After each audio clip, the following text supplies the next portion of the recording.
Hey guys, let's look at two scenes today, one good scene and one very bad scene, and I'm gonna explore why I think that is the case. First scene is from the show Catastrophe, very good scene, short little scene. Second one is from the TV show Girls by Lena Dunham. Comparable, not the same, but comparable. It's about pregnancy, maybe ending pregnancy. So what's the difference? One scene is aiming at something bigger than ourselves, at the good. It's aiming at truth and beauty, and the other one is just feminism. So it aims at nothing. It aims at moral relativism and the worship of the self. It doesn't achieve anything. It's disgusting, actually. I can't go for a run and I can't take a bath or use a tampon or have intercourse for like a week.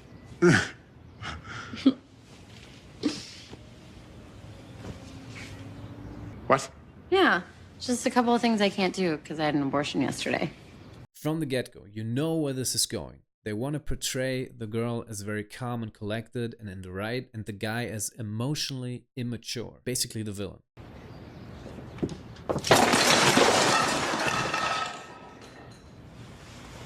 Who aborted you? A doctor named Gunita did the procedure. She delivered my cousin's baby. Was it a boy or a girl?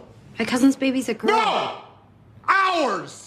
It was a ball of cells. It was smaller than a seed pearl. It didn't have a penis or a vagina. They even consulted Planned Parenthood for this scene, so they would get basically a good piece of propaganda. It's clear that from the get-go, they want something to be true and produce the art around it. So you wanted a baby? Maybe. That's kind of absurd. We've been together for less than 7 weeks. I don't think that we're ready for a child. Crazier things have happened. So we should have the baby and put it in your toolbox as a cradle and feed it sardines and tell it that you don't know my middle name. I don't understand how you could do something like that without talking to me first. That's evil. You're right, you don't understand. They don't start from a human perspective and see where it leads and strive for truth and beauty. At no point is this even a consideration. Is it good? Is it wrong? It's just, this is his perspective and this is her perspective. Okay, so she's more of an autonomous being and he's more of a traditional guy, and that's totally okay. They just are not meant for each other. That's the basic gist of the series. And you think like, what the fuck? This is moral relativism. This is disgusting. This is nothing. You arrive at nothing. You have nothing, and you see in the scene there's basically nothing.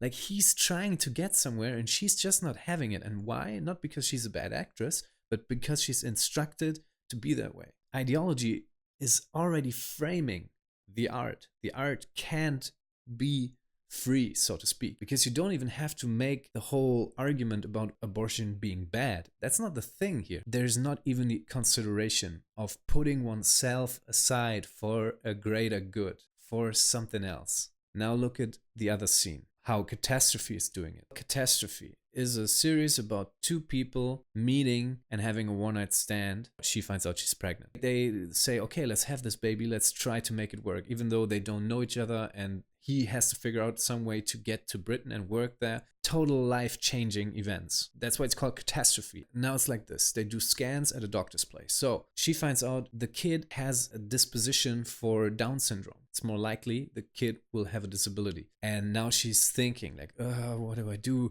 if she wants to take this further testing where you get with a needle inside the baby to find out if the disability is there or not, like the definitive answer. And she's thinking about doing that. But of course, the downside is there's a higher risk of miscarriage because there could be damage done. And it's not even completely about ending the pregnancy, but it's about, will I manage to care for a disabled child? Down syndrome is so heavy and so much work. Now, ending of the episode, at the airport, she finds a woman with a daughter, and you guessed it, the daughter has Down syndrome. So she looks at the mother and child, and look at the scene.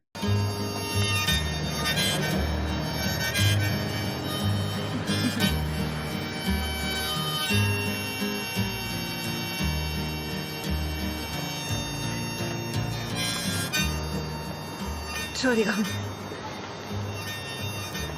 Sie ist entzückend. Ja, ist sie nicht wahr?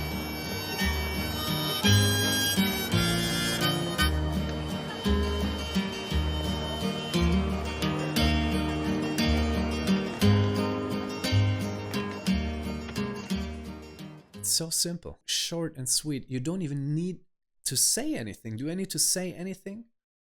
It's beautiful. Why is it beautiful? It's not better acted as the scene in Girls, like the girls actors are great actors. It's not better written. It's just true.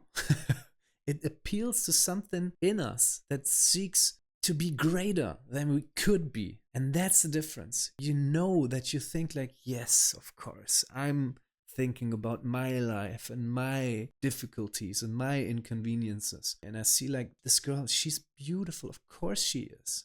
What am I thinking? What are you thinking as a viewer? Because of course the thoughts are understandable. Anyone can have these thoughts, but it's like, of course, this life is beautiful. This girl is beautiful. And it's just truth that is being portrayed here without being pushy or preachy or anything. It's just a realization, and she plays it well, and it's a beautiful scene. It could do without any words. That's how you know that the scene is so great. Now let's get back to the other scene, because what is it about? Her fulfilling her own needs and don't consider anybody. It's so obvious. Just staying at where you are and staying with yourself, just worshiping you and your feelings. And the other one is there's something higher to strive towards. And that's what art used to be about. It's about finding truth, finding beauty, finding goodness. And you can portray ugly things, but there has to be an underlying search for truth and meaning and beauty.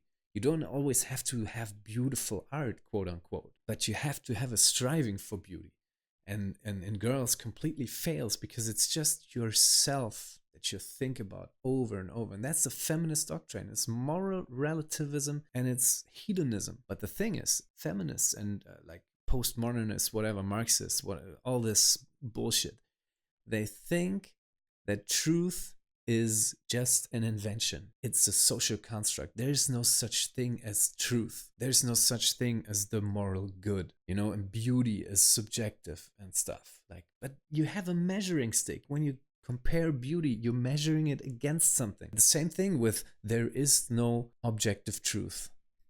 Do you hear that? That's a self-refuting statement. There is no truth. Isn't that a truth claim? There is, of course, objective truth. And feminists and Marxists just deny that, or postmodernists, they just outright dismiss truth and beauty and goodness just from the get-go.